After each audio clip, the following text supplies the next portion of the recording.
Okay. Okay.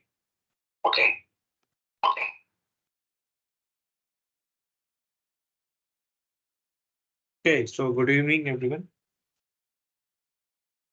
So welcome to the first session of live interaction of NPTEL course on non-conventional energy sources. The course is taken by Professor Prathap Haridoss from IIT Madras, and I am Lalit Bharti. So we will be having the live discussion every week on this course. So due to the some technical difficulties today, uh, participants are not able to join the course online in this online meeting. So I will be recording this session and will be uploading on YouTube. The links will be provided, so you can go through the YouTube videos and check the live interaction. And if you have any doubts or any queries, you can drop on the comment of uh, the video, and I will be replying on the comments. Also, I have provided my contact details. You can either mail me or contact me directly. If there is any query, we will be solving that. So, okay, let's start the first session of this NPTEL course. So, as the introduction of myself, I am Lalit Bharti. I'm a Prime Research Fellow in the Department of Physics at IIT Kharagpur, and I will be taking the live interaction for the course as the course is available as a rerun. And the course is so I will be taking the live interaction as well as the videos will be available on YouTube. So below are my email address and LinkedIn profile. So you can contact me there if have any kind of queries or any questions regarding the course or any relevant uh, queries. So before going to the main content of the of today, we will be summarizing and revising and summarizing the course. So let me just change the.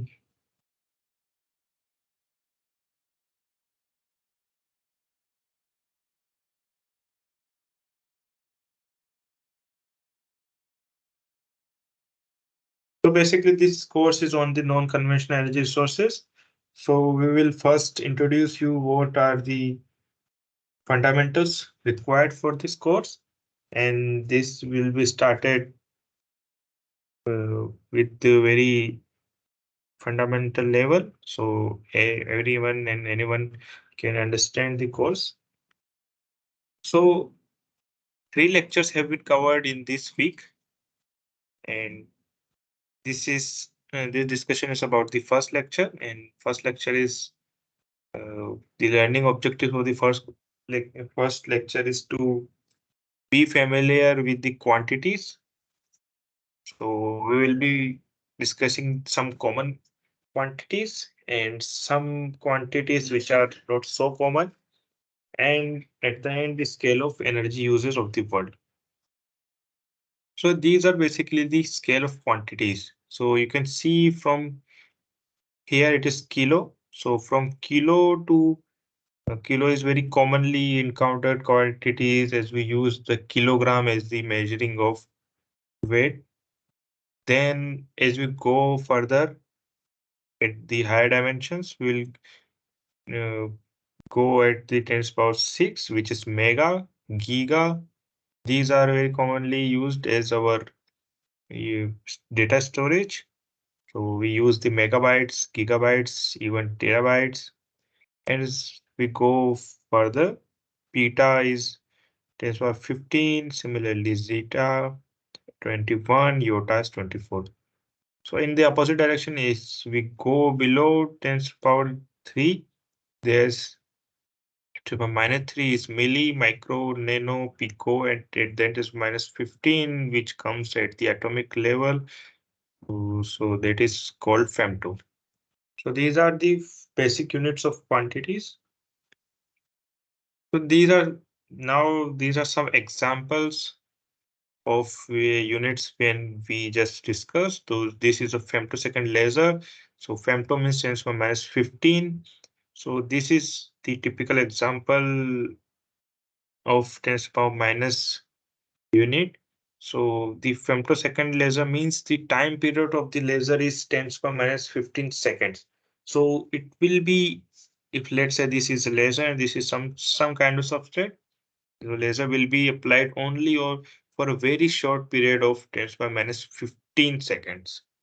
So these are very ultra fast lasers. So this is a example of femto. Then example of pico is, as we many times we measure the currents in pico amperes. So pico is basically 10 to the minus 12. So when we are measuring the resistance, the currents can be measured in the range of picoampere.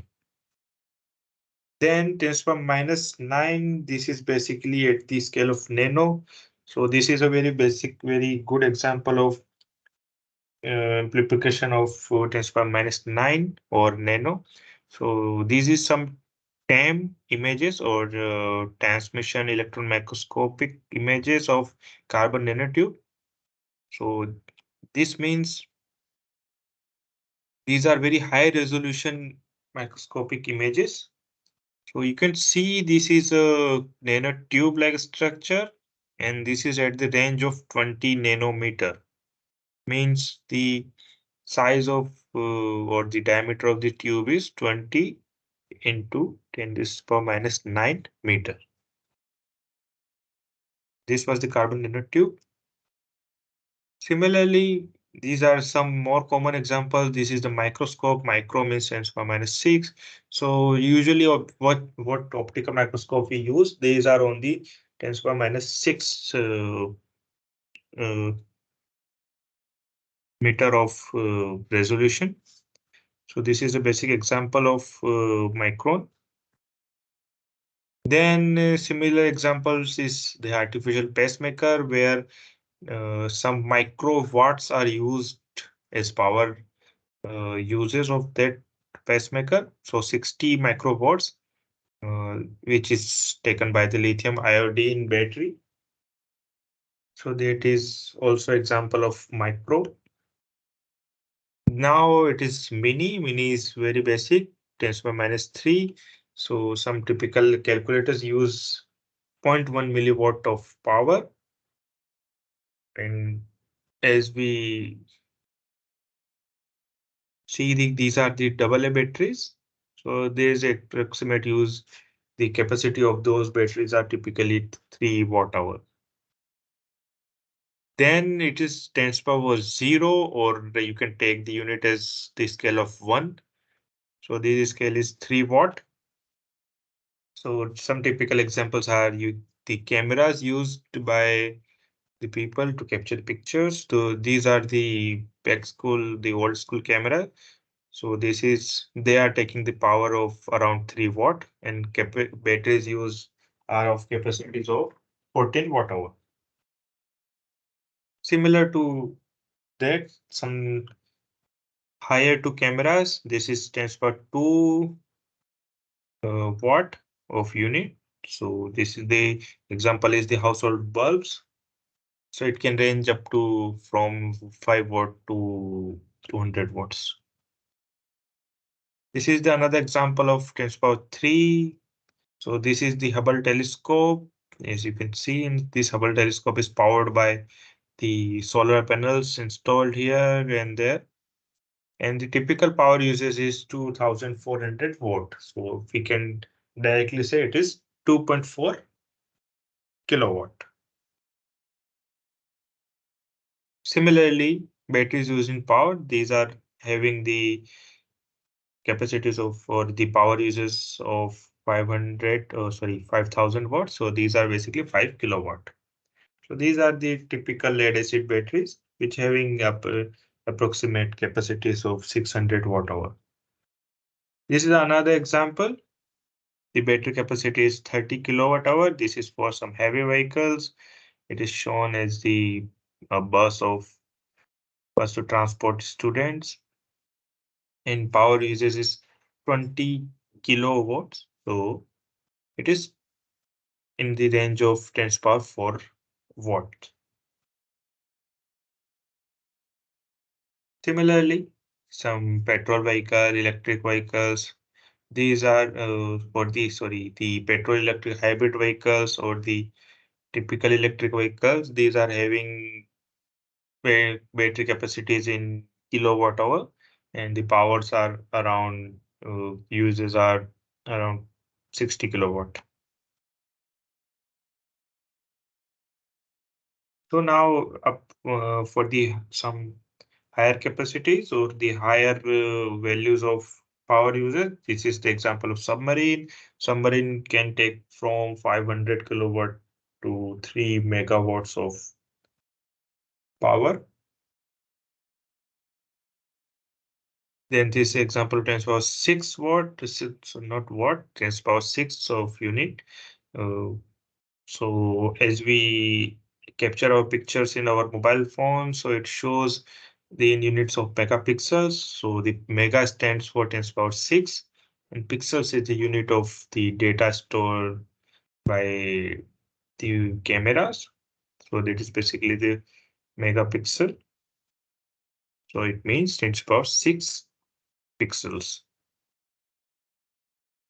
And this is example of gigabytes. We are very much familiar with the gigabytes. So it is one of the unit to store data in our mobile phones, laptops, etc. So that is basically 10 to the power 10 to the power 9 bytes. And as we know that hard disk, the external hard disk or the internal hard disk comes in the range of terabytes. So these are basically the 1000 gigabytes or 10 to the power 12 bytes of data.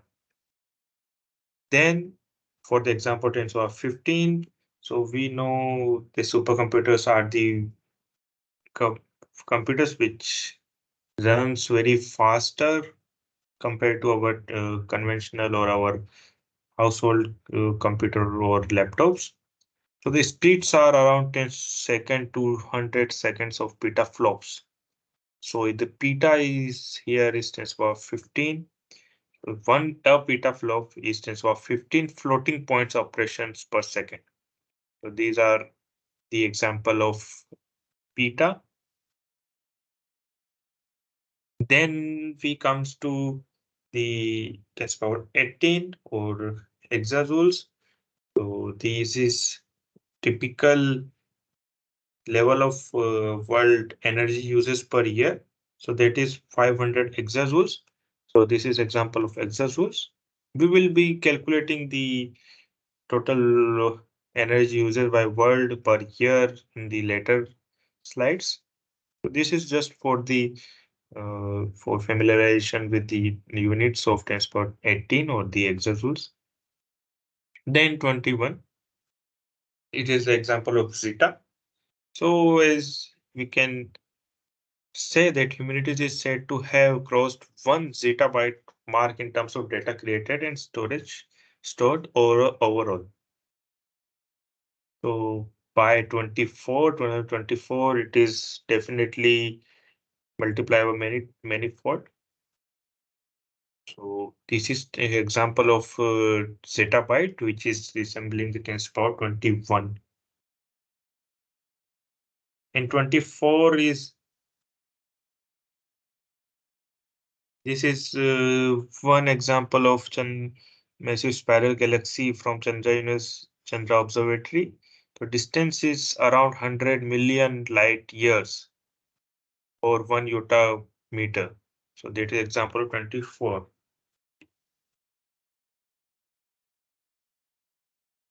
So this is again the summary. So we started from the smallest unit. This is femto, which is used in femtosecond laser. Then we came from to pico, Then nanomaterials are usually taken care in this nano dimensions or -9 meter. Then microstructures, similar to microscopes, then milli, then kilo, then megapixels, usually for our camera mobile phones taking the pictures in megapixel, then gigabyte, then terabytes, then petaflops, then exa, zeta, and iota, as we discussed the example of all of them. This is again the summary. These are different devices taking different level of power. Power is given in the watt here, and the energy is in watt hour. So it is ranging from 10⁻⁵ from the smallest device, the pacemaker, to the highest is the submarine, which is at the 10⁶ or megawatts of power uses. So this is a very basic discussion of units and dimensions. This is from the lecture 1. So we have discussed the quantities, scale of quantities. Then as we go, this summarizing the lecture 2. So lecture 2 is the energy uses by humans. So we will be, since the course is based on the energy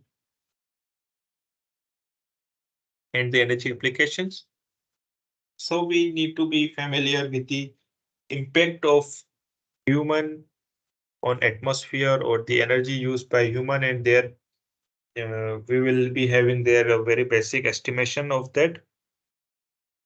So learning object for this lecture is to carry out the calculation based on the uses of energy consumed by humans. So as we in the scale of quantities, as we saw that it is around 10⁻18 uh, watts of energy of power. So we will be calculating it here. And the second objective is to estimate the impact of atmosphere of energy uses by humans on the atmosphere. So this is the slide from the previous lecture. As we can see, we saw that the word energy uses per year is 500 exajoules. So that is about 18 joules. So now we will be calculating. So before that, we are just uh, getting familiar with the atmosphere. So these are the major constituents of dry air by volume.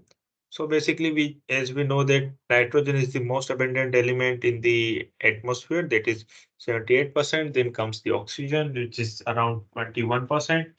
Then argon, carbon dioxide, neon, helium, methane.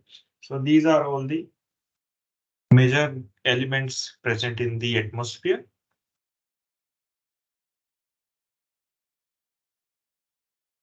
So these are the dry air, but if we consider the water vapor, this is very less, around 0.0012 to 5% of total, which varies locally. And now we come at the different layers of atmosphere. So we start from the troposphere. So this is the troposphere is the closest layer of atmosphere to the Earth. So it starts from 0 to, and it is up to the 12 kilometers. So we live basically in the troposphere, and all our weather and most of the aviation industry or the flights are flying in the troposphere only. Then comes the stratosphere, which is from 12 to 50 kilometers. Then mesosphere, which is from 50 to 80. Then thermosphere, that is 80 to 700 kilometers. And at the last, we have the exosphere, which is from 700 kilometers to 10,000 kilometers. This is the last layer of or the farthest level of atmosphere to the Earth.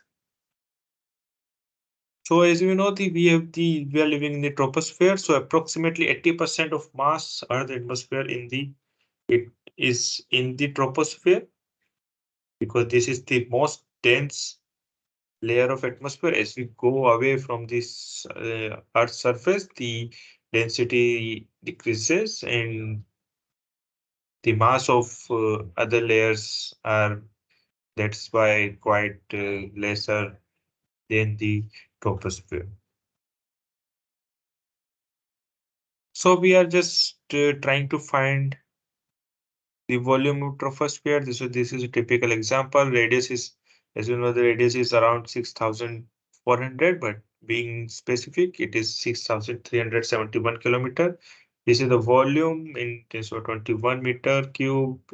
So the volume of troposphere is around 10 to the power 6.1 to 10 to the power 18 meter cube.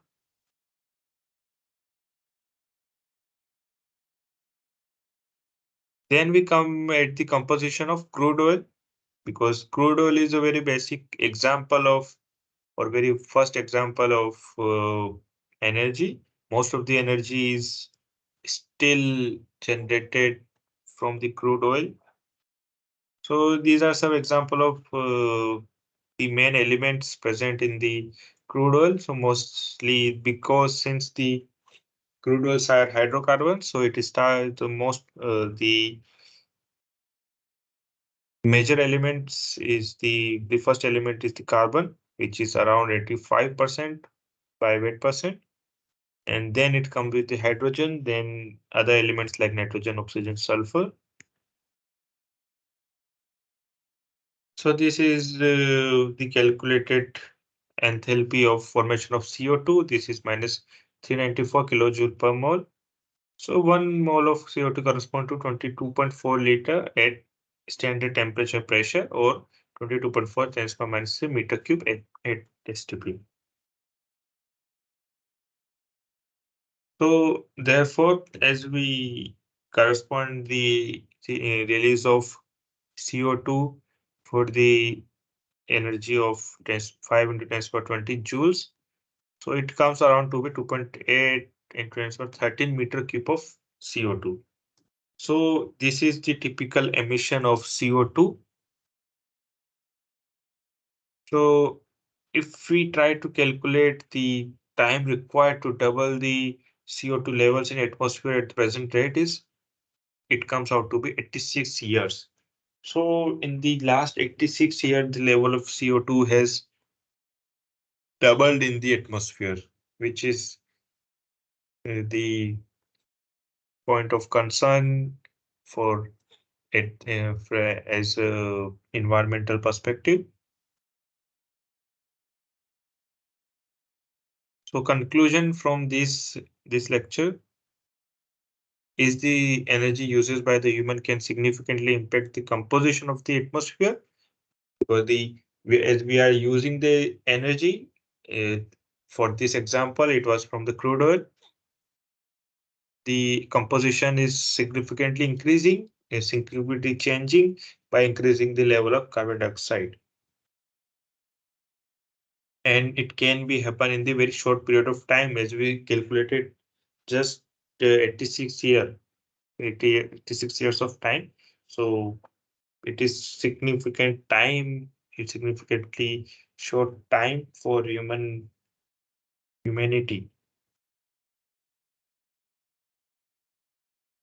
So here comes the lecture number 3, or the last lecture of today, to summarize. So till now we were just exploring the very basic things which are not required for everyone, but we covered as a fundamental. Now we come at our main topic of conventional sources of energy. So we will be talking the conventional source of energy first, and then we will go in the next class or the next week. We will be going to the non-conventional energy sources, and here we will see the requirement of non-conventional energy sources. But first, we are just getting familiar with the conventional sources of energy. So in this lecture, our objective is basically getting familiar with the conventional energy sources. and use of conventional sources of energy. So here is the just the historical timeline of Earth. So the age of Earth is around 4.5 billion. Then the first life appears on Earth, and as we go from the mammals, dinosaurs go extinct is around 60 million years back. The first oil well that is important. It is around 347 CE in China, and the first modern oil well is around 1859, which is in the Drake oil well, United States. So this is the first modern oil well, but the first oil well was much before in this. Then the global oil production started nearly at 2017, or not started, sorry. The global oil production is nearly 100 million barrels a day is the at 2017. And this is the typical cost of crude oil, which is around 50 to 100 US dollar per barrel.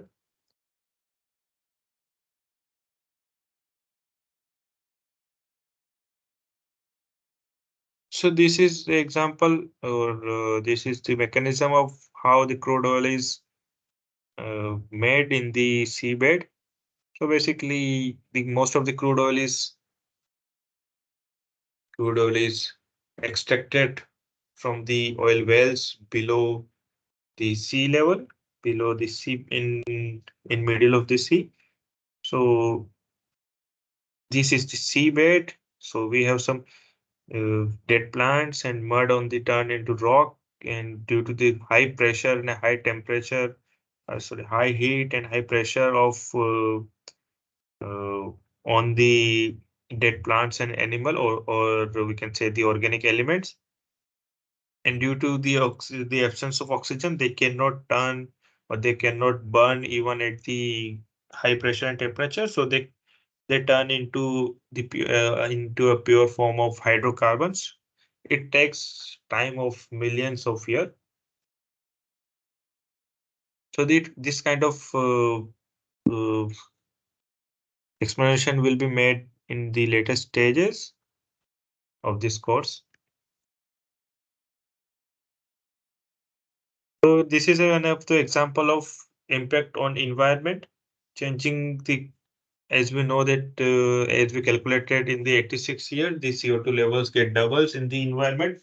So the environment, it is changing the composition of environment significantly even in 100 years. So that is the very much takeaway note from the this lecture. And here we are comparing the world energy uses. So this is most of the energy is still extracted from the oil and coal and the natural gases. And these are the example of conventional energy sources where hydro and other, these are the non-conventional energy sources, but still we can see that most of the energy, which is at around 87%, is extracted from the fossil fuels. So humanity still depends on the fossil fuels. So that is where the need of non-conventional energy sources occurs, which will be seen in the next lectures. So it is important to find cleaner sources of energy to save ourselves. So these non-conventional energy sources will be taken in the next lectures. And now here we come at our discussion. So the idea here is we will start and we will have some questions to discuss. So these questions will be based on the previous assignments or the previous previous content of or the content of this course. So week wise, we will taking up a few assignments or few questions we will be discussing to clear up your concepts. And as the week goes, we will be taking the last week's important questions also, which are your home assignment.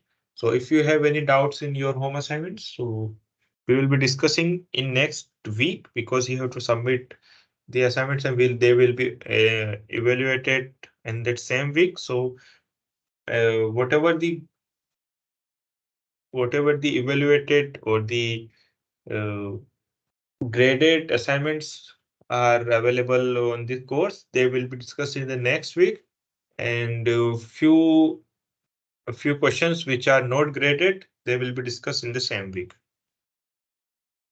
So as today I don't have my stylus, so we will be just go through the slides and we'll understand the questions, and we'll try to find out the answer and try to clear the concepts. And from the next time, when the many of you can join directly in the meeting, so we will be having this session of question and answer, or the interactive session at the end of the class. So you can directly ask any question there, and we can have any kind of interaction there. So this is our first question. So this question is based on the question is based on the modern oil wells, and it says that modern oil wells have been around for less than 200 years. So recently, just a few minutes back, we saw that this timeline shows although the oil wells were recognized in 347 CE in China, but the first modern oil wells is found in 1859 in US. So if you try to calculate, it is less than 200 years only. From 2024, it is still less than 200 years. So yes, the statement is true. So these kind of questions are in your assignment, so you need to answer them, and these questions will evaluated, and you will be getting your final grade. So these kind of questions are the ungraded questions. So it will not directly come in your assignment, but yeah, in your exam, for your exam perspective, these are kind of important. So the second question is, in modern cities, most people are carrying solar power devices. So these are some examples of solar power devices. These are basic solar panels and some electric vehicles where the power is directly generated by solar panels and the batteries are getting charged. But the question says the most people are carrying solar power devices. So even in the modern era, the solar powers or solar panels are still bulky, and you don't see people just moving around with solar panels. So they are very less or very small number of devices which are carryable and which are generating power by solar energy. So most of the solar panels they are using as the stationary mode. So this statement is false, and the modern cities people are not carrying solar power devices, although these static use of solar power devices and solar panels are very common nowadays. So this is the question 2. Then we go to the question 3. It says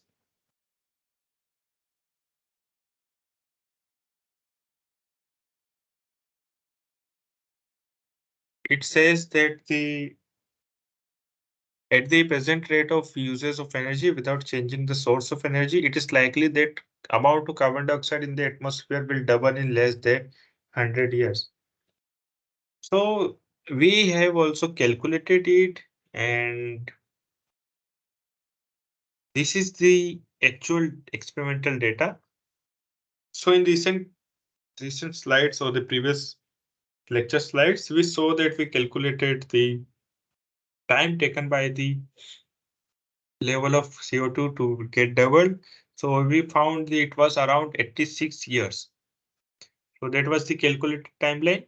And also here we can see that the global monthly mean of CO2 from 2000 to 2020, it is in 2000 it was around 360, and in 20 it is getting 400.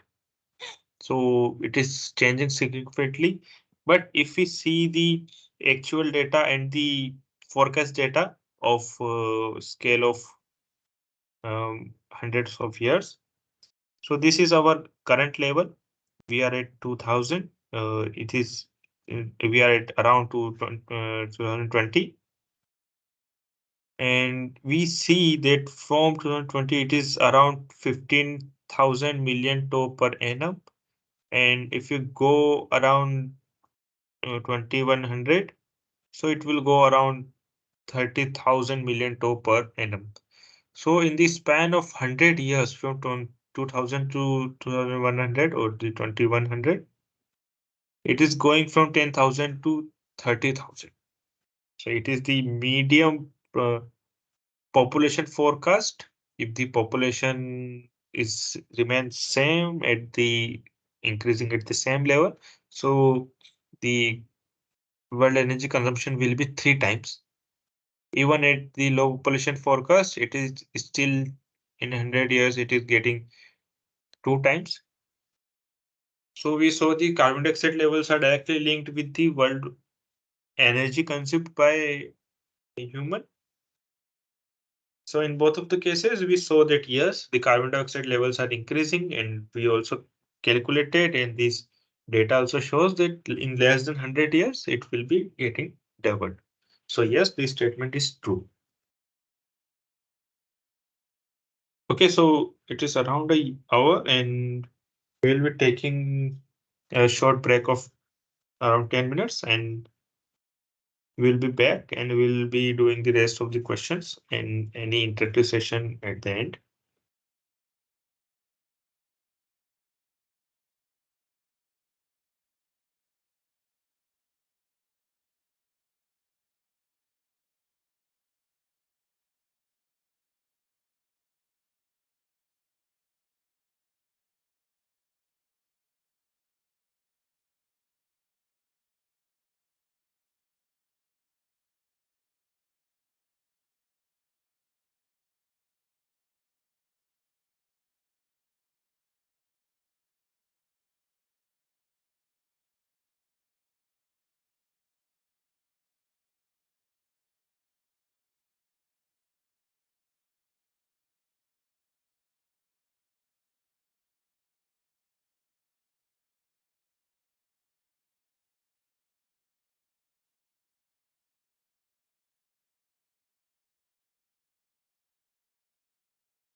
Okay, so now we are back to our discussion. I hope I'm audible clearly. So the third question we have already discussed, and let us move to the question number 4. Let me check if I am audible properly. Yes, I show it. So this is our question 4th. So this question is based on our recent discussions, which is similar to what we saw in our previous slides.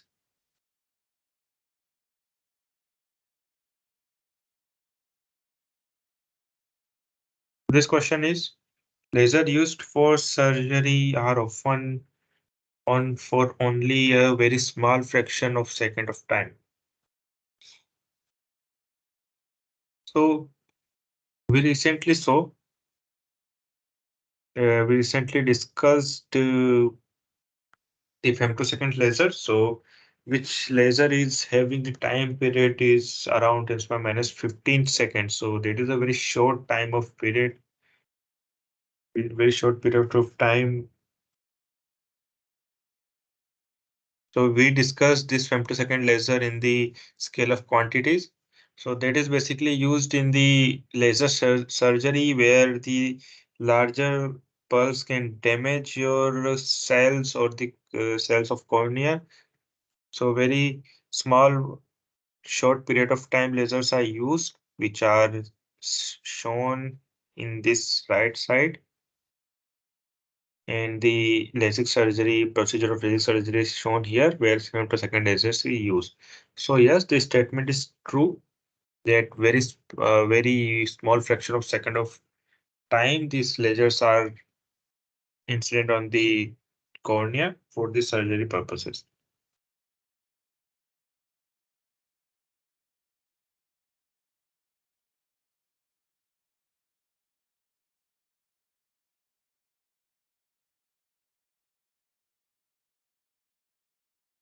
Then the next question is: artificial pacemakers typically use lead acid batteries, yes or no? So these kind of pacemaker we already discussed. So these are the typical image of pacemaker, which is quite small.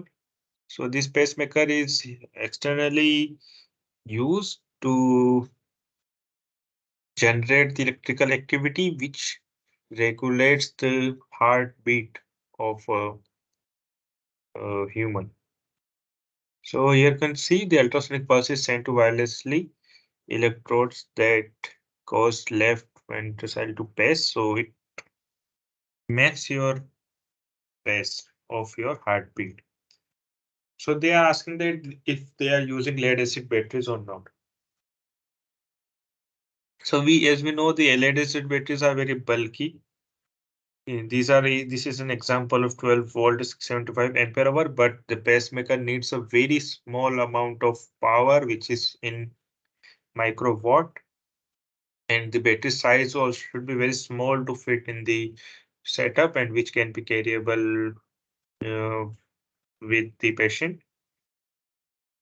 So no, the statement is false here. The artificial pacemakers are not using the lead acid batteries. Instead, they are using nickel metal hydrides, which are having very low power uses, but a very high power rating, but a very high life for this kind of application. Then we come to the, so till now it was just the non or just ungraded, non-graded questions on based on true or false. And now we comes to the previous year graded questions, so which can be helpful for your next discussion.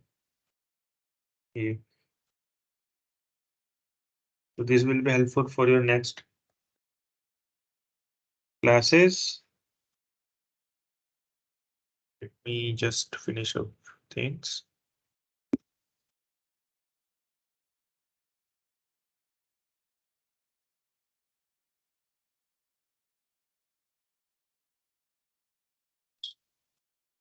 Okay, so these are the main assignment questions. So they may be from your previous year assignments or the recent assignments. These are the graded assignments. So this will not be exactly what will be asked in the assignment in your regular course, but they will be relevant. So this will be helpful for clearing your doubts.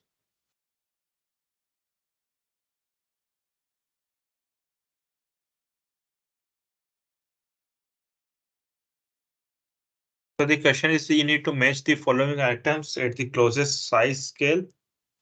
So we already had the discussion on the scale of quantities. So we know the portable hard disks this A should be around some terabytes. So A comes to 3 and overall data created. So we know that is we saw in recent slides that it is around yottabytes of level. World annual energy uses is the exajoules. Supercomputers are using petaflops, and as we go with this order,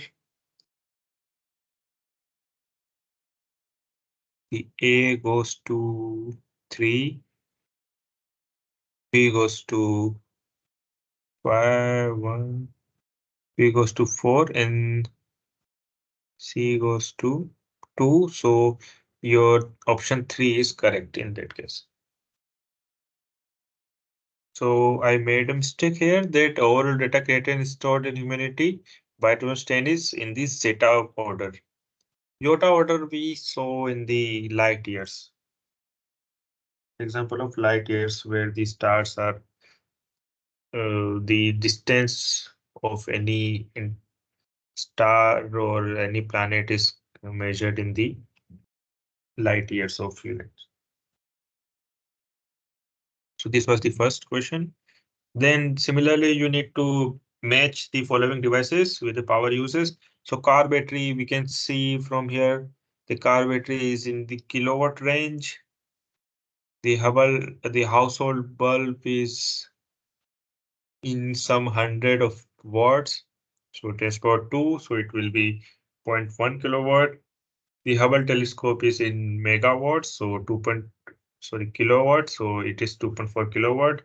Submarine is at 10^6 watts or megawatts, and the pacemaker is very small device with using very small amount of power, which is in microwatt. So this is 0.1 microwatt. So you can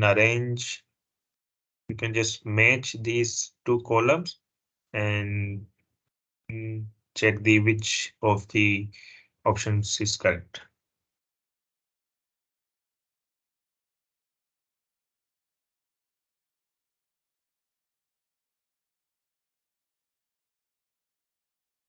Then comes the arrange the following of the increasing order with the volume percentage by dry air. So as we saw as shown in this table, as well as we discussed recently that the nitrogen is the most abundant element in the atmosphere, which is around 78%. Then comes the oxygen, then comes other gases. So first will be the nitrogen, then oxygen, then comes the argon, and after that argon, there's CO2, then methane, then helium, then methane. So this order is correct from nitrogen to oxygen to argon to CO2, then neon, then helium, then CH4 or methane. So option third is correct, and the correct answer is shown here also. Then this question is on the layer of atmosphere. So the meteor burning off generally occurs in which layer, and the jetliner flies in which layer. So we saw in our previous discussion also, and here from here to images, we can see that the the closest layer of atmosphere is the troposphere, where most of the activities are uh, are happening, like the jetliners are flying, the hot air balloons are flying, where the atmosphere or the uh, clouds are present. This is called the troposphere. So the jetliners flies in the troposphere.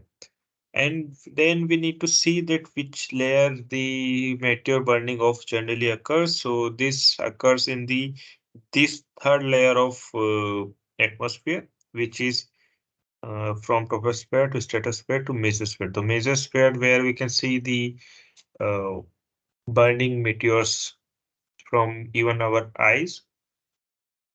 Similar trend is shown in this image. So this is the typical scale in kilometers. So we can see the meteors are in this mesosphere. So the option fourth is correct, mesosphere and stratosphere, troposphere.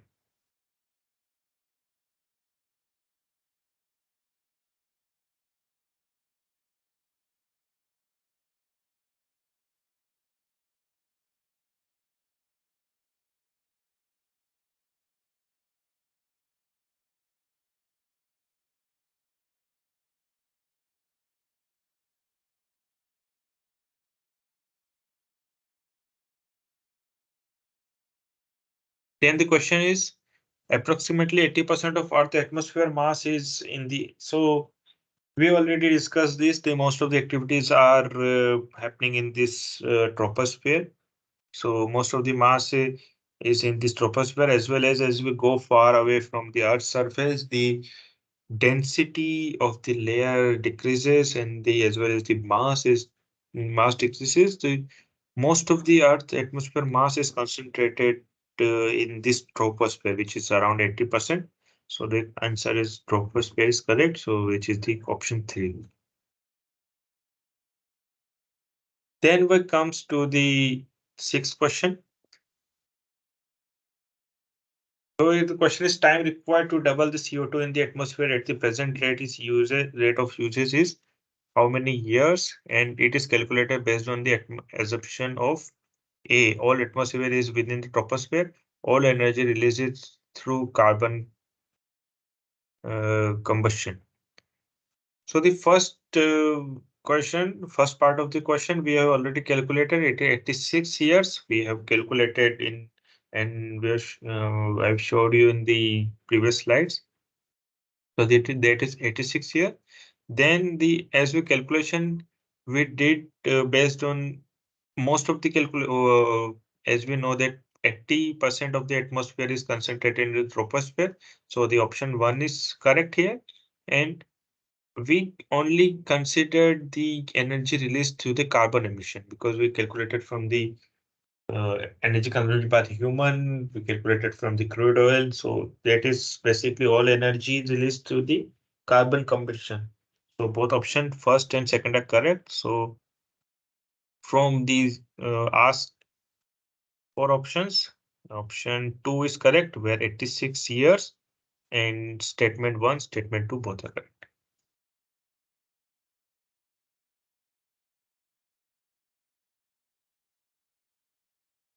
Then the question comes, the seventh question. So here we need to find the genuineness of the below given statements. So the first is enthalpy change for the formation of carbon dioxide is endothermic process, and the statement 2 is enthalpy change for the formation of carbon dioxide is 394 kilojoule per mole. So we need to understand when first what is the enthalpy. So enthalpy is basically the amount of heat evolved or absorbed in the reaction carries out at a constant pressure. So if we have two reactants A and B, and if we have some product, so if the amount is absorbed or emitted, based on that, the enthalpy will be defined. So if the reaction is endothermic, the delta H value or the enthalpy change value will be negative. And as we saw at the STP, the delta H for formation of CO2 is minus 393.5 kilojoule per mole. So that is we have also shown in the previous lecture slides. So as we know, it is negative, so the statement 2 is incorrect. So it is not the negative. So basically, the statement 2 is incorrect. And if it is negative, this reaction is called exothermics, or it emits heat. So as we know from carbon, when the carbon is burning or the carbon reacting with oxygen and it is producing CO2, basically it is emitting the heat, or this is the exothermic process. So delta H is negative. So the statements one says it is endothermic. So we can say that no, the both statement are false and both statements are false. And the option 3 is correct. Oh, sorry, option 2 is correct. Then we comes in the question 8. So question 8 says the crude oil contains these elements. So we saw with the crude oil is basically a hydrocarbon. So the first element, uh, the highest amount of element is carbon, which is around 80 to 85%. Then since it is hydrocarbon, then some hydrogen, then some small amount of oxygen and nitrogen. So the four all elements are present, so all options are correct.